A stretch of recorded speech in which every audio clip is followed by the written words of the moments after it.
cool. We love history. So our Yeah. dad's a big history buff. Yeah. So we can thank you, Dad, because it's a Civil War story. Sure, And yeah. we love that one.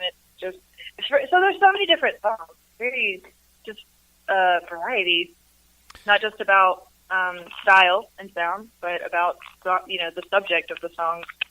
I'll say this too, just throwing in 2 cents, that we generally know when we hear it, if it's even going to be a candidate, because the style that y'all were talking about earlier that we've grown into, if a song, we might like a song, if we make an attempt to play it and it doesn't come easily, usually that tells us, okay, we may be reaching for this a little bit. Okay. A little bit too hard, yeah. But out of our element. when we hear it, we generally know, okay, that sounds like a Trinity River song, and we're able to do it. So I'm really pleased to watch them. They've grown into these, just incredibly talented and inventive artists. I mean, it's an artist that I'm watching my kids turn into, because cool. they just get it. Well, like you said, not kids anymore, because, I just turned 25 this year. And you just got married not too long ago, right? Yeah, that's right. Yeah. Yeah. She's an old married woman now. She's an old married woman now. Yeah, I had to turn in my cat. No. But, my husband and I, we got married a little over a year ago now, and then Josh is 23. Like I said, Brianna's, she's the baby. She always will be. Yeah. So she's special for that reason. But like I said, she's really 16 going on 30. She is just mature beyond her years, not just as a person, but as like an artist, a singer, songwriter, and musician. She just plays. It shows through in her playing. Mm-hmm. Well, I would think being on the road as a family band like you guys have been, you kind of find yourself growing up amongst adults more than you grow up amongst peers of people your age. Right. Definitely. That probably contributes a lot to her maturity level. Yeah, she's super mature. Yeah. We can all be immature, but we don't measure maturity by how immature you can be. It's how mature you can be if you have. It's good to be a kid at heart, always. So on the new record, you sort of talked about making some slight changes, and you added a few instruments that's not necessarily typical to a bluegrass band. Tell me about what those were. Well, I'll take that one, Greg. So for anybody that doesn't quite know, the typical quote-unquote bluegrass instruments include, banjo, guitar, upright bass, or just bass guitar, period, mandolin, fiddle, and sometimes dobro. But, recently, other people have been doing this too, but we decided on this album to not limit, because like we were talking about before, we loved all these songs so much, we didn't want to automatically put shackles on the arrangements by having to keep them in those parameters, playing, I have to play banjo, I have to play dobro. And so we added some keyboard to a couple of songs because it just felt like they needed it. Mm-hmm. And a couple of songs also have some percussion on it, that being, sometimes a full kit, sometimes just a cajon or a shaker and stuff. And then I'll be honest with you, there's even electric guitar on a couple of tunes. But cool. It's one of those things that it's just, tasteful, and to us, it really fits the song. The song called for it each time. We didn't try to push something on the song that it didn't need.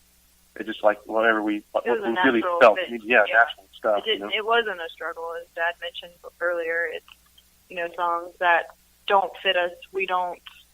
It's easy to tell early on if this is going to work for us or not. Mm-hmm. And same thing when we're arranging. It's easy to tell what's going to work in it and what's not. So we really we love a song. We feel like it's us. We want to do it right. Now, will you guys get to use some of those instruments on the road? Yeah, actually, we've been playing. We did pack some of them.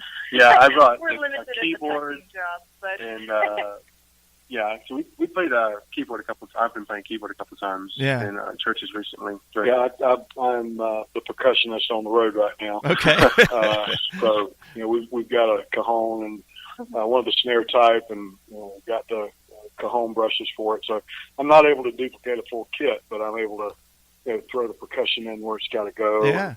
It's funny. I've always kind of been a percussionist because I play the Irish bowron too. Okay. So on our Christmas music, I've been doing that. Yeah, the Irish. I, while I have a chance to say it, I did want to say something that was kind of more relates to your last question and what they were saying.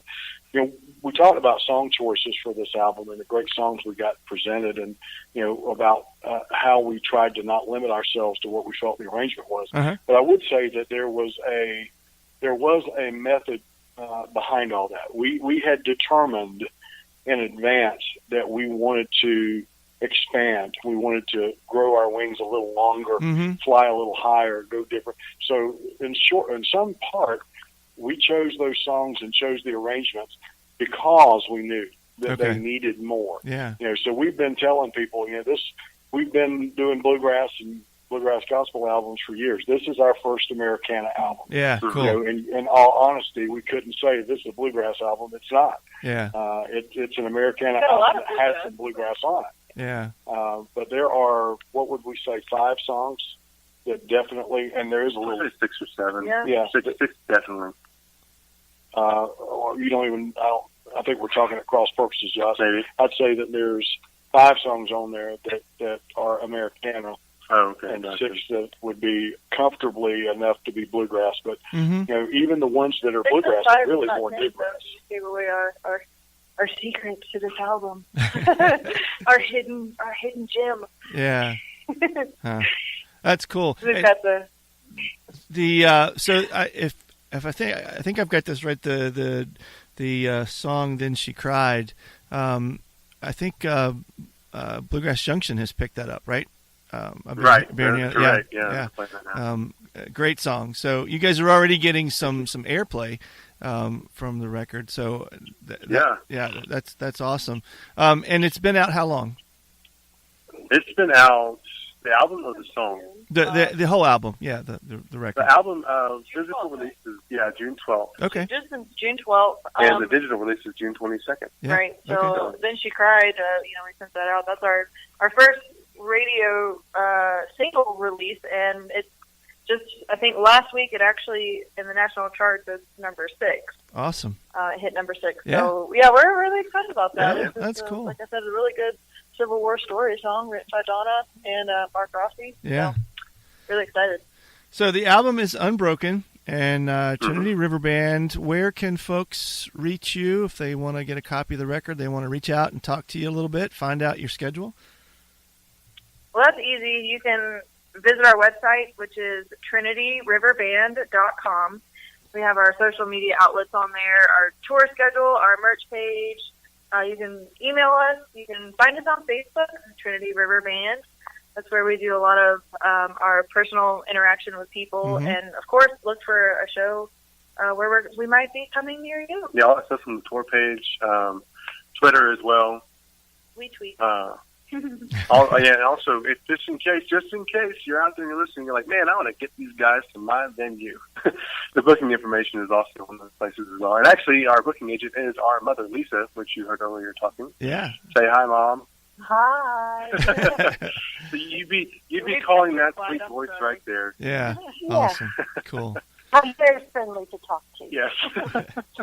Well, thanks, Harris family. This has been great, and we certainly wish you the best with the record, and it sounds like it's already doing some exciting things, so congratulations, and thanks for chatting with us.